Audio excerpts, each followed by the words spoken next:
In the beginning, God created the universe and a planet called Earth. Humans were formed in God's image to continue God's work. But soon, humans decided we want to live our way, not God's.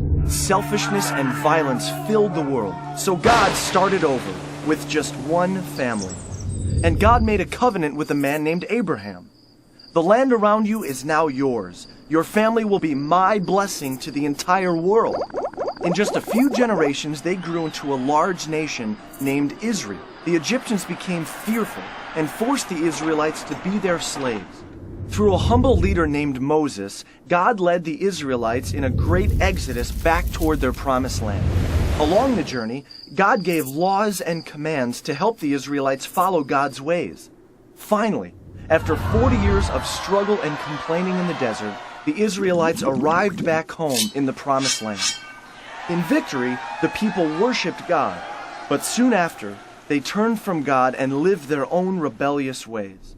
This became a pattern from generation to generation. Israel's greatest judge was Samuel. He followed God's ways and spoke for God as a prophet. He told Israel that God was the only king they ever needed. But they desired to be like the corrupt nations surrounding them and insisted, "We want a human king who we can see to rule over us just like the other nations." So Samuel found a man named Saul to be Israel's first king. His reign began well, but before long, Saul stopped following God's ways and made many bad decisions. So Samuel told Saul, "Because you have turned your back on God, God has rejected you as a king." Samuel's search for the next king led to a courageous young shepherd boy named David. When David grew up to be king, God blessed him and the Israelites greatly. But David was not perfect. He had an affair with a married woman and committed a murder to cover it up. But deep inside, David always loved God and would return to living in God's ways. Known as the poet warrior, he wrote music to God called psalms, heartfelt expressions of prayer, struggle, and thankfulness.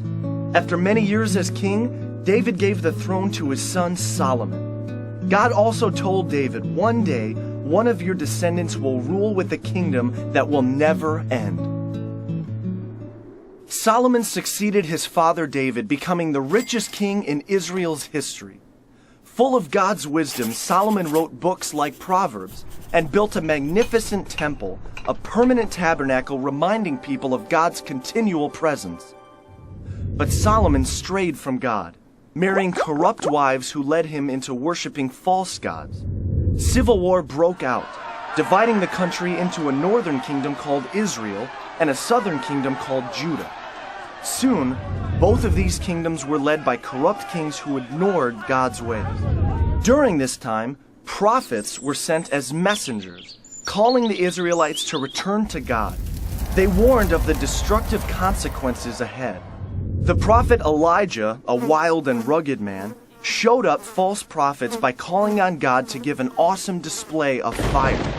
The prophet Elisha followed him, bringing a boy back to life by causing him to sneeze. These prophets challenged the Israelites and their kings to return to God's better ways.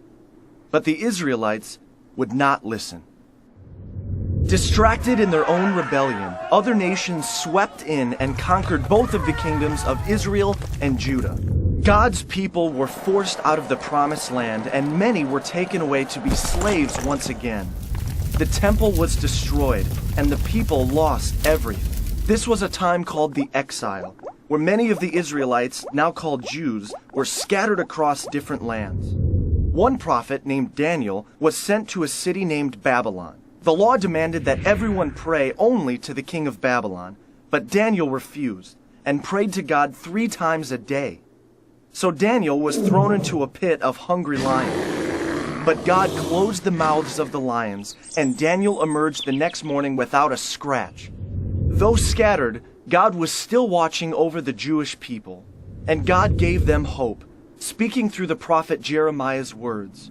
"I'll make a new covenant with the people of Israel, returning them to the promised land and filling their hearts and minds with my ways." 60 years later, this hope was realized. The Persian Empire freed the Jewish people to return to their promised land. A small number gathered back in the capital city of Jerusalem, and a new, smaller temple was built under the leadership of Ezra. Reunited, they celebrated and shouted with joy. But the elders wept in remembrance of what was lost. Prophets like Malachi and Isaiah pointed to the future and a coming king, a Messiah, one who would fully restore Israel and bring a new kingdom of peace. So the Jewish people waited and hoped, and God would not speak through the prophets again for 400 years.